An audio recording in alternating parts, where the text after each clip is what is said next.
Omarosa Manigault Newman says don't believe what you hear because it's all lies. One of President Trump's top assistants and the only African-American woman who has the president's ear is setting the record straight after reports that she was fired from her job by Chief of Staff John Kelly.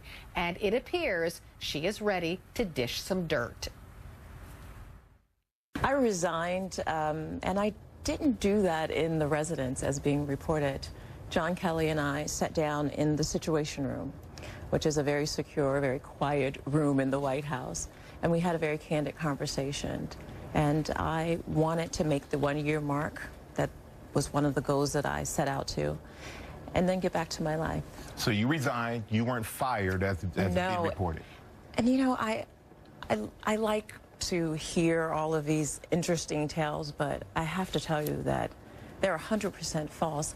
And one of the things that I'd ask of those people who are making those assertions, since they assert that I did it so publicly, is where are the pictures or videos? If I had confronted John Kelly, who is a very formidable person, it would garner enough attention for anyone in the room to at least take a picture or a video or something. The assertion that I would do that in front of 600 guests at a Christmas party and no one has reported that except for one individual who has a personal vendetta against me. And so I have to tell you, completely false. As the only African-American woman in this White House, as a senior staff and assistant to the president, I have seen things that have made me uncomfortable, that have upset me, that have affected me deeply and emotionally, that has affected my community and my people. And when I can tell my story, it is a profound story that I know the world will want to hear. Okay, so that's not quite the story we're hearing. A source close to the White House says this is not how it went down, you know, Omarosa's ousting. She isn't telling the whole truth. The source says, quote, Omarosa did not resign. They showed her the door because she was not performing. Kelly took the lead, and when Omarosa wanted to plead her case with Mr. Trump, she learned the hard way that getting past Secret Service inside the White House is a little different than getting past Keith Schiller during the Apprentice days. So that same source is also saying that even though Omarosa will be paid through January 20th, she is not expected to return to the White House. So let's talk about all of that. With me now is Bruce Levell. He's the executive director of President Trump's Diversity Council. Welcome. Merry Christmas, Carol. Merry Christmas. So you have the inside track. What happened with Omarosa? Well, I wasn't there. I don't know, Carol, but I can tell you, we're going to miss her. But I will tell you, she was a champion, from what I know, during our campaign. And Omarosa was with the Diversity Coalition in the beginning and was a champion on the campaign trail. So based on my personal experiences with her during the campaign trail, she was a fighter for the president from 2015 since the beginning.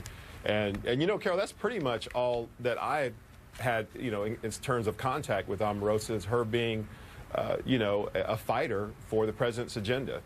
Yeah, but we've also heard, Bruce, that she used coarse language that upset many staffers. When she got married, she kind of used the White House for her own personal wedding pictures. And she wasn't all that effective when it came to speaking with the black community either. There's video of her at the National Association of Black Journalists Conference, and I just want to show it to our viewers to just illustrate what I mean. Let's look. We just saw Mr. Trump suggest that the police force should be a bit more violent.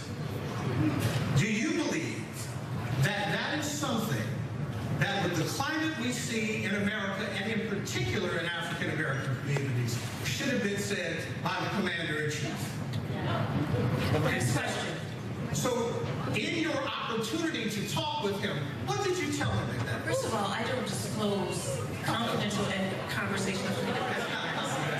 You can laugh, but I do not disclose those types of communication. It's important that you know that, in general, that's policy. But if you want to ask me something about my experience, feel free to. So she didn't answer the question, A.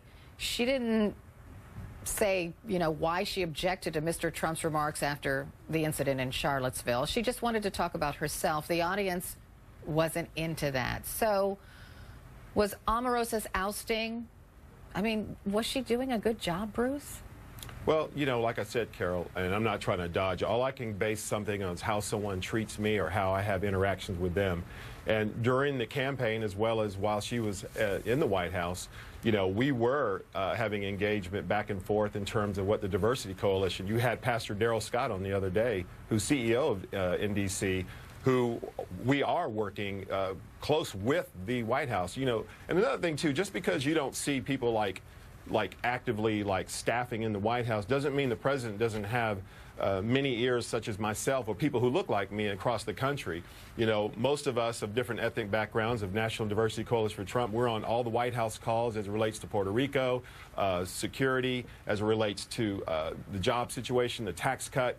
We are daily on emails and conferences back and forth with having interaction with the staff.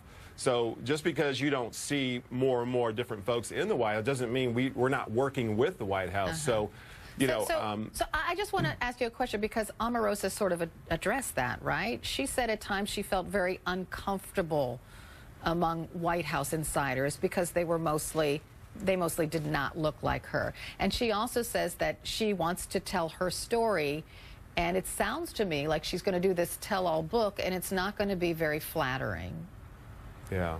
Well, you know, like I said, Carol, you know, I wasn't there 8 hours, you know, well, excuse me, working for the POTUS, probably 14 hours a day because he's a very passionate person on working and getting stuff accomplished. But, you know, once again, I'm not there. I can't articulate what her feelings, but I will tell you, you know. But you've heard some stuff. Come on, you hear stuff. You're part of the President's Diversity Council. You know what's going on, especially with someone who's a liaison between President Trump and the black community.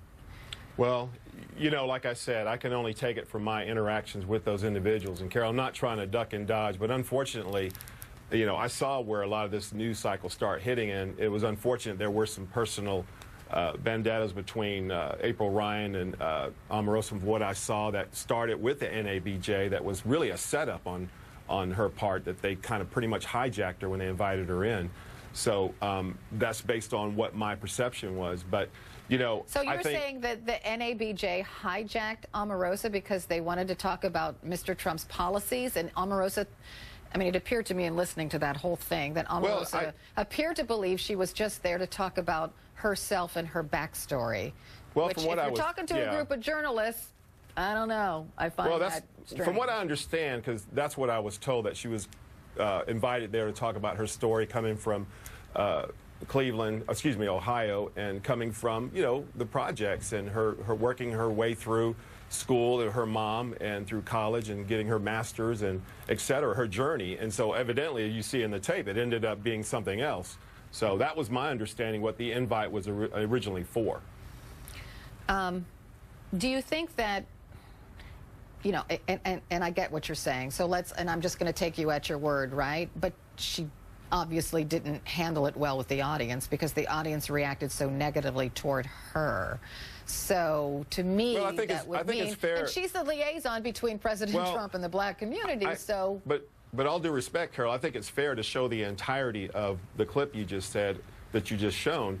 And for anyone, you can take a little piece of any clip, you know, respectfully, and you can make it look the way you want. But unfortunately, you know, this is kind of like an ongoing situation that a lot of us, you know, should I say brown Republicans are trying to make headways and trying to have dialogue with certain groups. But, you know, there is some level of resistance, unfortunately. But, you know, we're very optimistic based on, look at the numbers. I mean, look at the job market, 1.2 million. Look at the record Dow. So the economy is moving well, and we're finally getting more black owners and homeowners and stuff. So, you know, in terms of all the gossip, if you might say, the numbers are very profound. If everything's going great, why is Omarosa gone? And she was fired. There's little doubt about that. You know, it's interesting, Carol, when you come from the private sector, and based on what I've been watching, you know, private sector to you know, serving in the government per se, you know, it's two different types of adjustments, as you might say. Some can adjust, some it's a little harder. Some get a little frustrated because they want to see maybe this passion be accomplished, what their passion is versus someone else's. So all due respect out of folks who went in there and didn't stay long, you know, it's hard. It's a major adjustment. It really is. And some can adjust easier than others. Well, I guess we'll find out the true story in Omarosa's coming book, because I'm a betting woman, and I bet she does that real soon. Bruce Levell. By the thank you way, so much. Sarah Yeah? Sanders pies, never question a Southern lady about her cooking. Never do that again. Sarah Sanders No. can cook very well. Oh my gosh, those pies look delicious. I wish I was in Washington. no, but I'd don't go to question the a Southern Butler. girl ever again. Don't do that. Good sound advice.